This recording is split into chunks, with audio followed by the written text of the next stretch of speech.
Em nome do Pai, do Filho e do Espírito Santo. Amém. Pela sua dolorosa paixão, tende misericórdia de nós e do mundo inteiro.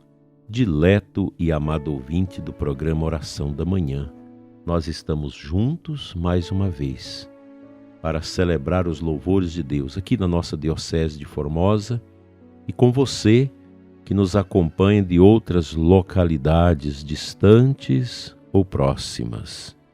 Sexta-feira, mas não podemos esquecer a dimensão da cura universal que nós recebemos pela redenção de Cristo no Calvário, quando a história foi marcada pela nossa salvação nele.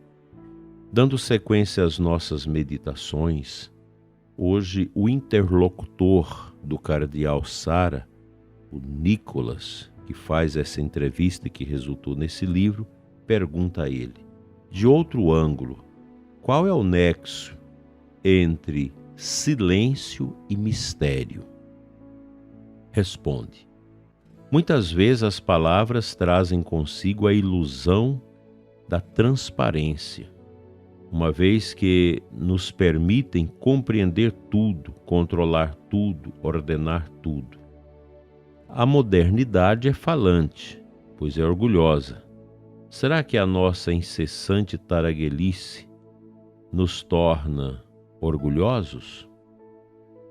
Nunca se falou tanto de Deus, de teologia, de oração e até mesmo de mística. Mas a nossa linguagem humana reduz a um nível muito pobre tudo o que tenta dizer sobre Deus. As palavras violam as coisas que as excedem. Ora, o mistério é, por definição, o que está além da razão humana.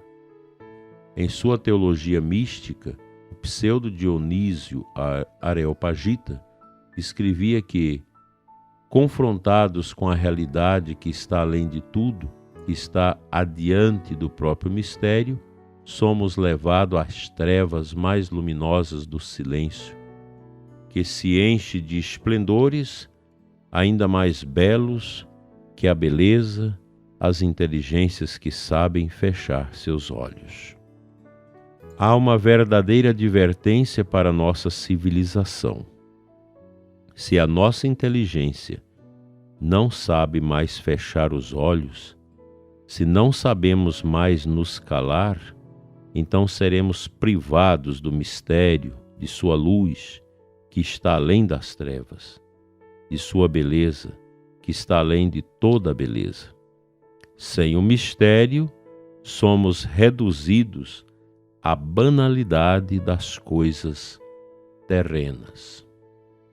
Não raro me pergunto se a tristeza da sociedade urbana ocidental, acumuladas de tanta depressão, suicídio e sofrimento morais, não resulta da perda do sentido do mistério. Ao perder a capacidade de silêncio diante do mistério, as pessoas suprimem as fontes da alegria. Na verdade, elas se acham a sós no mundo e sem nada que as transcende e sustente. Não conheço nada mais assustador. Como entender de outra forma o pensamento de Blaise Pascal que nos atesta? Olhando o universo mudo e o homem sem luz, abandonado a si mesmo e como que perdido naquele canto do universo, sem saber quem o colocou lá, o que veio fazer e o que se tornará ao morrer, ou tomado pelo medo como alguém que fosse dormir numa ilha deserta e terrível, e que seria acordar sem saber onde está e sem ter meios dela sair. Sem o silêncio somos privados do mistério, reduzidos ao medo, à tristeza e à solidão. É hora de encontrar de novo esse silêncio. O mistério de Deus, de sua incompreensibilidade, é fonte de alegria para todos os cristãos. Todos os dias nos alegramos ao contemplar um Deus insondável, cujo mistério jamais se esgotará. A eternidade do céu será a alegria sempre renovada de entrar mais profundamente no mistério divino, sem jamais esgotá-lo. Só o silêncio pode reduzir essa alegria. Estamos calados porque as palavras que nossas almas querem viver não podem ser expressas em palavras terrenas, dizia um monge cartucho, cujo nome jamais saberemos, em silêncio da cartucha. Fica para nós, prezado e amado ouvinte, essa meditação. O mundo precisa do silêncio. O mundo é superficial.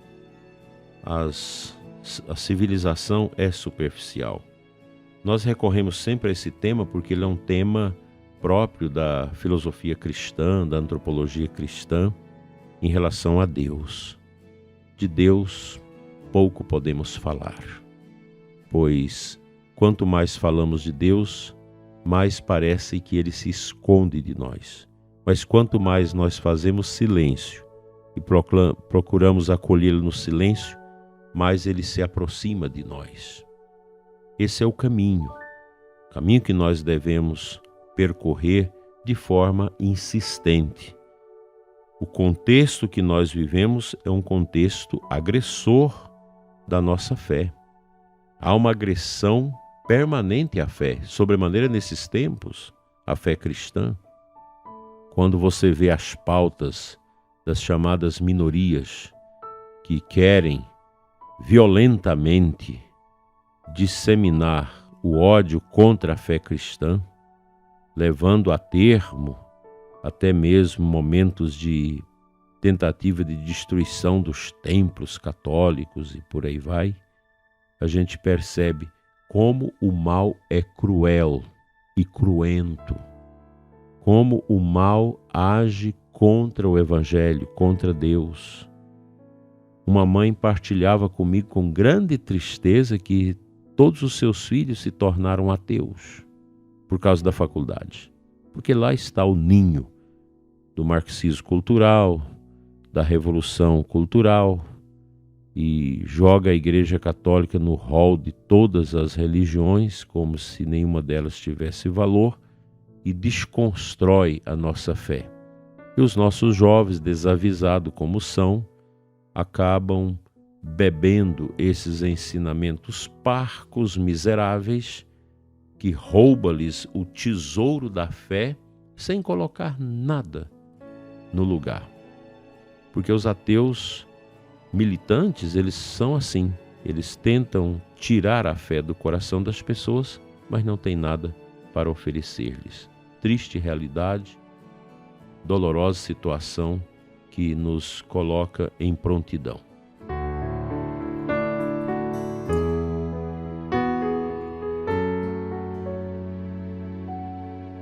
A aclamação ao Evangelho de hoje traz-nos Mateus 4:4. É a palavra de Jesus que diz: o homem não vive somente de pão, mas de toda palavra da boca de Deus. Palavra sacrossanta de Nosso Senhor, oportuna, incisiva, profética, dura para todos nós. O mundo sem Deus vive para as coisas passageiras, para a comida, para a bebida, para as vantagens, para o poder, para as vaidades deste mundo. Enquanto que, para nós cristãos, tudo isso é esterco que passa. O homem não vive somente de pão, das vaidades deste mundo, mas vive sobremaneira da graça de Deus que nos move, que nos faz ir adiante sem temer as realidades que nos cercam. Na verdade, prezado ouvinte, nós estamos nos sentindo aprisionados dentro desse circo da nova ordem mundial, do paganismo exacerbado, de todo esse projeto da ONU 2030, que é terrível. Eu te aconselho a ler sobre isso na internet. Nós precisamos tomar consciência das garras do inimigo, A gente precisa conhecer o que o inimigo trama para nós como se fosse verdade. A gente precisa conhecer para combater. E precisamos combater em favor da nossa fé, em favor de Jesus.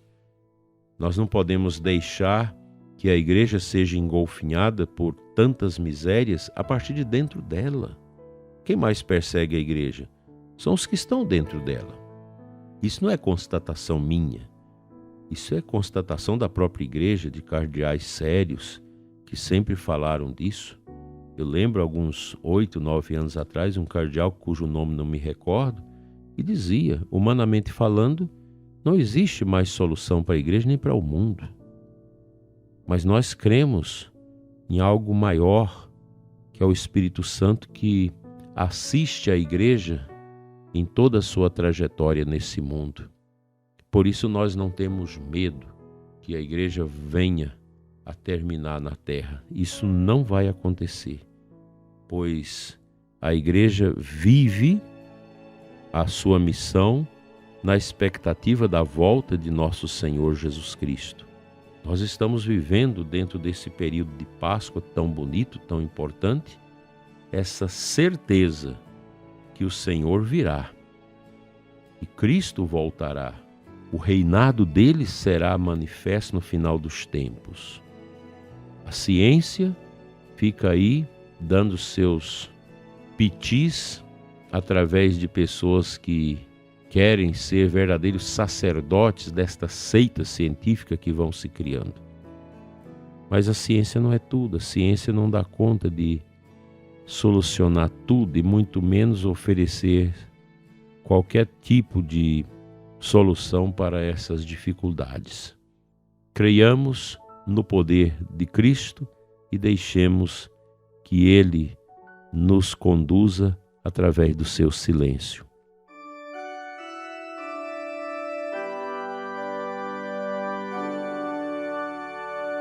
Senhor nosso Deus, eu quero orar nesta manhã por todos aqueles que carregam as cruzes pesadas da doença, do sofrimento. Tende, Senhor, misericórdia dos que padecem, dos que sofrem. Vem, Senhor, em auxílio dos que estão sobrecarregados com os fardos das preocupações, dos sofrimentos, sem ninguém para ajudar. Abençoa os cancerosos, os que estão em fase terminal, os que estão na esperança boa da cura e da restauração.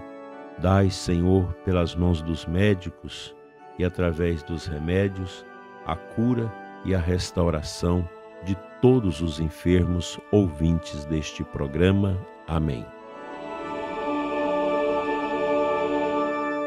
Pela intercessão da Mãe Dolorosa, venha sobre você a bênção de Deus Todo-Poderoso, Pai, Filho e Espírito Santo. Amém. Até amanhã, se Deus assim nos permitir. Fique na paz.